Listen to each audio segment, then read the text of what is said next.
जय हिंद, जय भारत। मैं सुभाष कुमार मिश्रा आप सभी का स्वागत करता हूं कृष्णा एजुकेशन के ऑनलाइन प्लेटफॉर्म पे। जैसा कि हम लोग एक सीरीज चला रहे हैं एकेटीयू मल्टीपल चॉइस क्वेश्चन, आप लोग को मैं इंडिकेट करना चाहता हूं कि ये क्योंकि मैंने कोई कोर्स आपको ख़त्म किया है तो वहाँ मल्टीपल चॉइस क्वेश्चन के आधार पे नहीं ख़त्म किया था, क्योंकि एकेटीयू ने अचानक कहा है कि मल्टीपल चॉइस क्वेश्चन के बेस पे आप लोग का पेपर होगा, तो हम क्वेश्चंस बना के आपको आंसर्स की प्रैक्टिस करा रहे हैं। और आपको कंटेंट पढ़ना है तो सारा आप प्लेलिस्ट में जाके आप मेरे कंटेंट को देख सकते हैं। आज का जो मेरा टॉपिक है वो रेडियोग्राफी टेस्टिंग पे है। जैसा कि मैं आपको किसी के बारे में ब्रीफ इंट्रोडक्शन पहले बताता हूँ कि वो टेस्टिंग क्या है, क्योंकि रेडियोग्राफी टेस्टिंग पे मेरे यूट्यूब पे नियर अबाउट 11 लेक्चर पड़े हुए हैं। हम 2 घंटे का कंटेंट है, आप उसको देखेंगे तब आपको पूरा रेडियोग्राफी टेस्टिंग आ पाएगा। लेकिन अभी हम लोग सिर्फ मल्टीपल चॉइस क्वेश्चन की प्रैक्टिस करेंगे, तो ब्रीफ इंट्रोडक्शन करेंगे जो आपको थोड़ा एक जिन स्टूडेंट में अभी तक नहीं देखा है तो उनको एक आइडिया चला जाए कि क्या उन्होंने देखा था उस समय। तो मैंने अपने कंटेंट के बेस पे आपको चीजें निकाली हैं।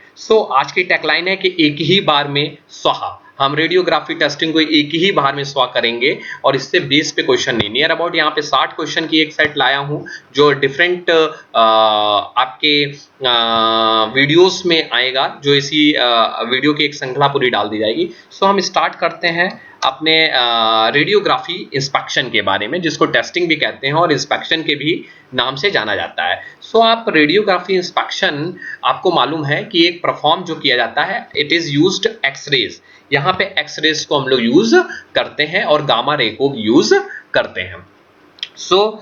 क्यों एक्सरे और गामा रे को यूज करते हैं? क्योंकि इनकी जो वेवलेंथ होती है वो बहुत शॉर्टेस्ट वेवलेंथ की होती है। कौन सी वेवलेंथ होती है? इनकी बहुत शॉर्टेस्ट वेवलेंथ है एंड इसी के कारण ये पेनिट्रेट कर जाती हैं। और इनकी वेवलेंथ की जो रेंज होती है वो आपकी near about 0.01 two 10 nanometer energies in the range of 100 electron volt to 100 kilo electron volt की आसपास की एनर्जीज होती है।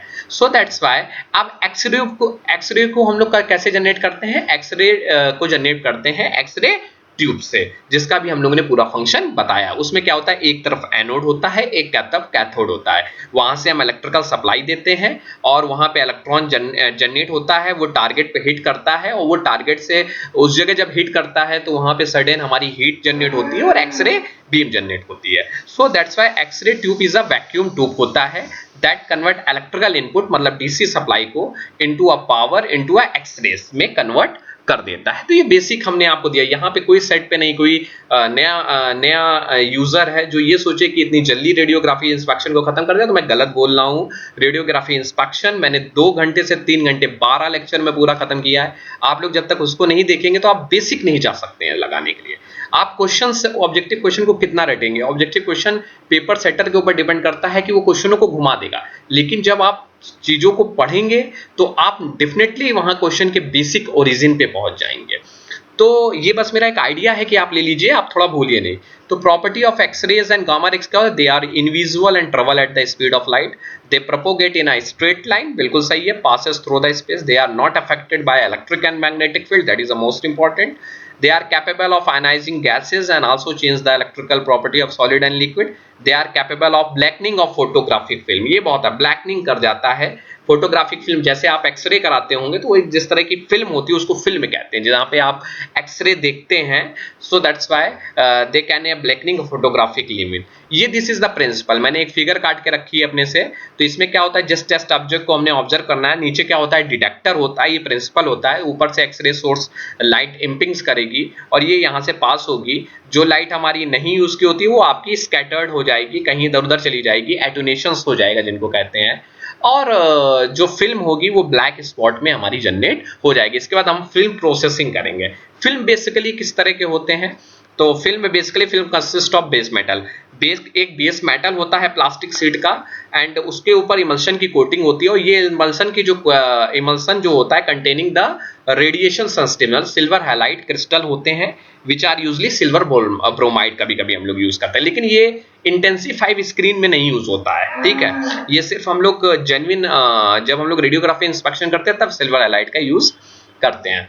ये हमारी ये एक लेयर है जिसमें इमल्सन की कोटिंग दोनों तरफ होती है। ये बेस है, प्लास्टिक का बेस होता है एडेसिव लगा के इनको चिपकाया जाता है और सुपर कोटिंग कर दी जाती है। सो ये एक 150 टू 250 माइक्रोमीटर का 3 point.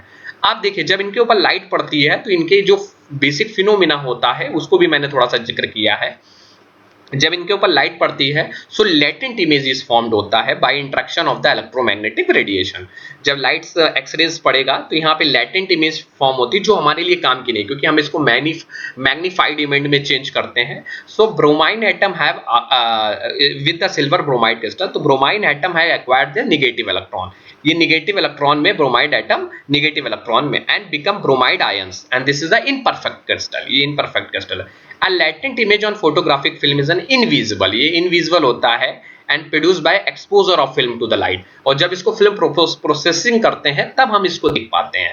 By chemical processing the latent image is made visible and certain chemical permanently fixed to image onto the film। So film processing के हमारे basically 5 step होते हैं।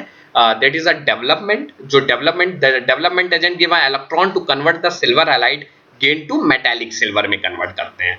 दूसरा स्टॉपिंग द डेवलपमेंट, अब वो सिल्वर हैलाइड को कम कर देते हैं। Second one is fixing, unexposed silver halide crystal are removed by the fixing bath, वो मतलब फिक्स कर देते हैं, वॉश कर देते हैं। Film is wash water to remove all the processing chemicals and drying, the film is dry for viewing, हम उसको देखने के लिए रेडी हो जाते हैं।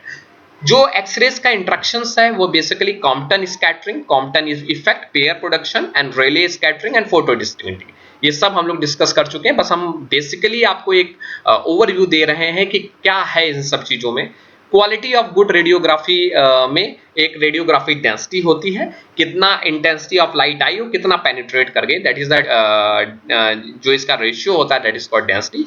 एंड द सेकंड और is contrast, contrast is a difference in density or difference in the degree of grayness between the area of the radiographic film. Thickness difference, if the X-ray beam is attenuated by two different thickness of the same material, the thicker part will be attenuated more. Attenuation मतलब degree of intensity का कम हो जाना, reduce the intensity of the X-rays. Advantage आपको मालूम ही है कि technique is not limited by material type of density और can inspect assembled component, minimum surface preparation required, detect both surface and subsurface defect and ये हमारी film की इंटेंसिफाइव screen की जो आपकी वो होती है, उसमें कैस्केड फ्रंट होता है, रेडियोग्राफिक फिल्म होता है, उसके ऊपर एक इंटेंसिफाइव स्क्रीन लगाते हैं, फिर इंटेंसिफाइव स्क्रीन फॉस्फोरस के नीचे लगाते हैं, फिर कैस्केड बैक मतलब सपोर्ट के लिए लगाते हैं। So this is the all the intensifying screen disadvantage. So ये बेसिक मेरा ब्रीफ था, मैं फिर से कह दे रहा हूँ, ये कोई बहुत अच्छा इंट्रोडक्शन नहीं थी, ये सिर्फ मैंने अपने स्लाइड से रखा है कि आपकी एक रिवाइंड करने के लिए जो 60 क्वेश्चन करेंगे उसमें आपको एक आइडिया मिल जाए कि इस तरह के कंटेंट हम लोगों ने कहीं पढ़ा था। चलिए मैं अपनी सीरीज स्टार्ट करता हूँ। Which of the following type of intensifying screen are used in the radiography. पहले शब्द देखिए, intensifying screen are used, are not used. Intensifying screen में नहीं यूज किया जाता, कौन सा यूज नहीं किया जाता, सिल्वर हैलाइड। हम जब रेडियोग्राफी में यूज करते हैं तो सिल्वर हैलाइड को यूज करते हैं, लेकिन इंटेंसिफाइव स्क्रीन में जब यूज करते हैं तो लेड यूज करते हैं, फ्लोरोसेंट यूज करते हैं, लेकिन सिल्वर हैलाइड हम लोग यूज नहीं करते हैं। So that's why betatrons are used to produce X-ray in what range, several mega electron volt का हम लोग प्रोड्यूस करते हैं। ये 50 टू 500 किलो इलेक्ट्रॉन वोल्ट का नहीं, सेवरल मेगा इलेक्ट्रॉन वोल्ट्स का आप प्रोड्यूस करते हैं। विच of the following is an isotope not artificially produce for industrial use.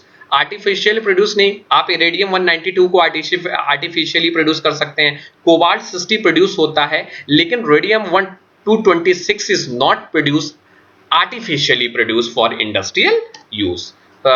Then ये देखिए आंसर 1 का सी, 2 का ए एंड 3 का B. Next question, 1/2 value layer of lead for iridium. Iridium की जो लेयर लगाई जाती है वो कितने mm की आपकी होनी चाहिए, दैट इज 2 mm की लेयर की हम लोग लेयर लगाते हैं। So that's why answer is 2 mm। 1/2 value layer of lead for cobalt 60, cobalt 60 के लिए 12 mm की हम लोग लेयर लगाते हैं। So that's why answer is 12। तो इरिडियम 192 आर्टिफिशियल आपका आइसोटोप है, कोबाल्ट 62 इंडस्ट्रियल आइसोटोप आपका कोबाल्ट, लेकिन रेडियम 224 नहीं है आपका, और इनकी जो लेयर्स की थिकनेस होती है वो 2 mm है और 12 mm है। The film processing step in which the undeveloped silver bromide is removed from the film emulsion is called development। उनको क्या कहते हैं, स्टॉप बात है नहीं, फिक्सिंग में हमारा क्या होता है, फिक्स कर देते हैं, तो डेवलप